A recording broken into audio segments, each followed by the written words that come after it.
বিসমিল্লাহির রহমানির রহিম মাহমাদুহু অনুসাল্লি আলা রসুলিহিল করিম। সম্মানিত ভিউয়ার্স, ইউটিউব ভিডিওয় সকলকেই স্বাগতম জানানো হচ্ছে। আপনারা জানেন যে আজকে বিশ্ব পরিস্থিতি খুবই উত্তাল। ধর্ম নিয়ে বিভিন্নভাবে মানুষে মানুষে হিংসা, বিদ্বেষ এবং টাকা লুটের চক্রান্ত। ধর্মকে ব্যবহার করে যে মানুষগুলো টাকা লুটছে তারাই একমাত্র ধর্ম পালনকারী, আর যারা ধর্মকে ব্যবহার করে টাকা লুটছে না তারা নাকি ধর্ম মানে না, ধর্ম কর্ম করে না তারা। তাই আসল একদম ধর্ম হচ্ছে যে প্রচুর টাকা, ধর্মের নাম করে প্রচুর টাকা লুটতে পারলে সেই হবেই প্রকৃত ধর্ম অবলম্বনকারী। আপনারা জেনে রাখুন, এই যে বিভিন্ন ধর্ম গুরুরা অনেকে বেতনভুক্ত মোল্লা আছেন, হাফেজ মৌলানা এসব আছেন, তারা বেতনভুক্ত একটা প্রাইভেট কিংবা সরকারি যে কোনো সংস্থাতেই বলুন না কেন কর্মেরত আছেন একটা বেতন হিসেবে।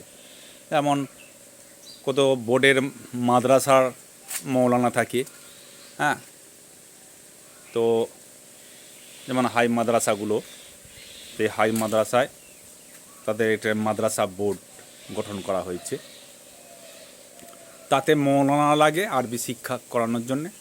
তারা বেতনভুক্ত, তারা ধর্ম প্রচারও করে না, তারা ওই ক্লাসের শিক্ষার সময় ছাত্রদের শিক্ষা দেয়, আরবি শিক্ষাটা দেয়, নামাজ কোরআন এইসব শিক্ষাগুলো দেয়, কোরআন পড়ানো, কীভাবে কোরআন পড়ে এইসব শিক্ষাগুলো দেয়, শরীয়তি সব নিয়মকানুনগুলো শেখায়। আর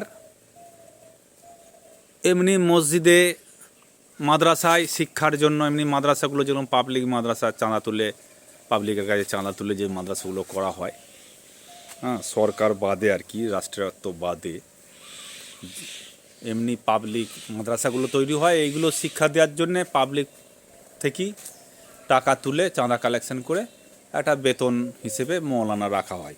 তারা মাসে 8,000, 9,000, 10,000 এরকম মাইনে পায়, আর খেতে পায়, মাদ্রাসায় যা খাবার হয় সেই খাবারই খায়।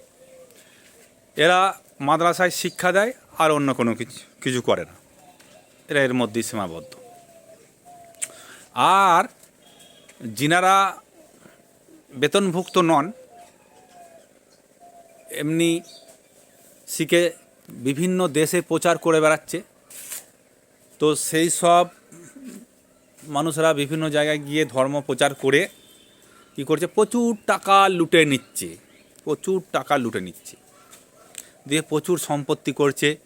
এইখানে মাদ্রাসা করছে, ওখানে মাদ্রাসা জায়গা কিনে মাদ্রাসাও করে দিচ্ছে। এগুলো নাকি প্রচুর উপকার করছে আর কি। যে যেমন ইনকাম করছে তার থেকে কিছুটা অংশ জায়গা কিনে মাদ্রাসা নির্মাণ করে দিচ্ছে। তাতে কী হচ্ছে, ইনকামটা আরও বেড়ে যাচ্ছে।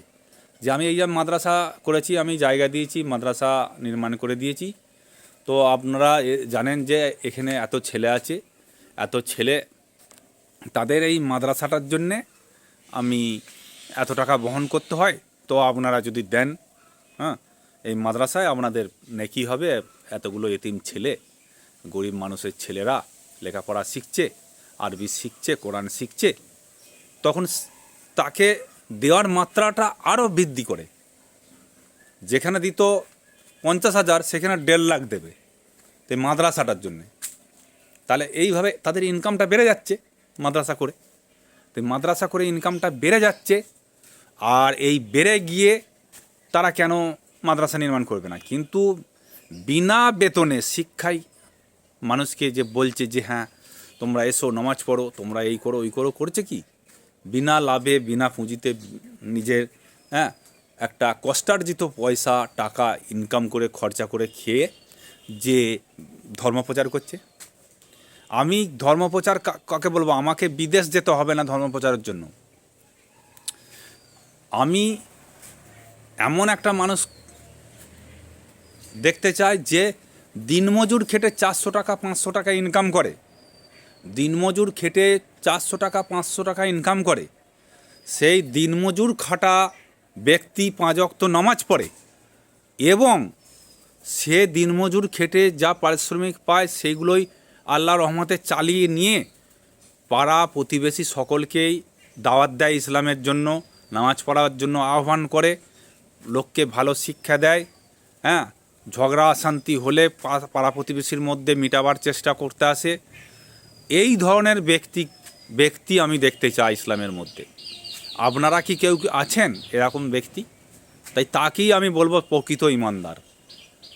কিন্তু এরকম ব্যক্তি খুঁজে পাবেন না।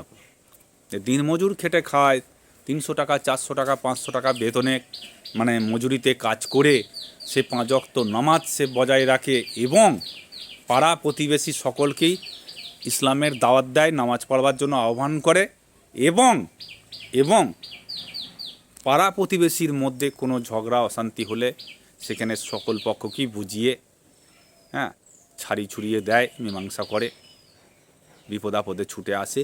এরকম ব্যক্তি চাই। ধনী গাদা গাদা টাকা সম্পত্তি, তারা ছুটে যাচ্ছে কোথায় নামাজ পড়ছে আর কোথায় যাচ্ছে যেখানে বড় বড় সেবা সমাজ সেবার কাজ হচ্ছে সেখানেও হেড হয়ে বসে আছে, কি ওখানে একটা মেম্বার হয়ে বসে আছে। এই ধরনের কাজে দিয়ে দাম কিনে আসছে। এই লোকটা খুব ভালো, এ স্বগতেই অংশগ্রহণ করে, সমাজসেবা কাজে অংশ থাকে। আরে বাবা, আর তার পাশের বাড়ির গরিব মানুষগুলো খেতে পাচ্ছে না, গরিব মানুষের ঘরে ধনী মানুষেরা অত্যাচার করছে, তো তাদের সেই দিকে কোনো মাথা ব্যথা নাই, তখন সেই ধনীটার পক্ষ হয়েই সব কিছু বলে চলে যাচ্ছে। তো এই ধরনের ইমানদার আমরা চাই না। আমরা চাই যে গরিব পাশের বাড়ির গরিব মানুষদের সাহায্য করবে আর্থিক দিক দিয়ে, এবং যখন মানুষ বিপদে পড়েছে তখন সেই বিপদের সময় তারা হাজির হয়ে বিপদ থেকে রক্ষা করার চেষ্টা করে। গরিবদের যথেষ্ট দান এবং গরিবদের উপর অত্যাচার হলে, কোনো ধনী গরিবদের উপর অত্যাচার করলে সেটাকে মিটিয়ে দেয় শান্তভাবে। সেরকম মানুষের দরকার, সেরকম মানুষকেই আমি ইমানদার বলে মেনে নেব। কিন্তু গাদা গাদা ধনসম্পত্তি এখানে মেরে মুড়ে, ওখানে মেরে মুড়ে, মসজিদের নাম করে, মাদ্রাসার নাম করে মেরে মুড়ে গাদা সম্পত্তি করে ফেলেছে। হ্যাঁ, এখন তারা একটু চায়, হ্যাঁ, একটু কি বলবো, একটু সম্মান, আর একটু সম্মান চায়। তো সেই কারণে নাহলে বিশ্বাস করবে না লোক, একটু নামাজ রোজা, একটু মন্দিরে গিয়ে পুজো, মানে অমুসলমান হলে মন্দিরে গিয়ে পুজো অর্চনা দেওয়া, মন্দিরে কিছু লোককে খাইয়ে দেওয়া, এইসব কাজগুলো করে থাকেন। এর ফলে তাদের কি হয়, না এর একটু ঠাকুর ভক্ত আছে। আর মুসলিম হলে বলবে না, এ আল্লাহ ওপর ভয় আছে আর নামাজ পড়ে, একে বিশ্বাস করা যাবে, হ্যাঁ ভালো কাজই করে। তো যাই হোক, আপনারা সঠিক মানে কষ্ট করে ধনী না হয়ে গরিব হয়ে দেখিয়ে দিন যে আমরা প্রকৃত আল্লাহওয়ালা, প্রকৃত আল্লাহকে ভয় করি এবং প্রকৃত আমরা সমাজসেবী। সেটা আপনারা গরিব হয়ে দেখিয়ে দিন। গাদা গাদা ধনসম্পত্তির মালিক হয়ে আপনাদের দেখাতে হবে না যে আপনি একজন নামাজি, আপনি একজন ইমানদার, আপনি একজন আল্লাহ ভক্ত। আপনারা গরিব হয়ে সেটা দেখিয়ে দিন। খোদা হাফেজ, বিদায় নিচ্ছি। পরবর্তী ভিডিওতে আবার দেখা হবে।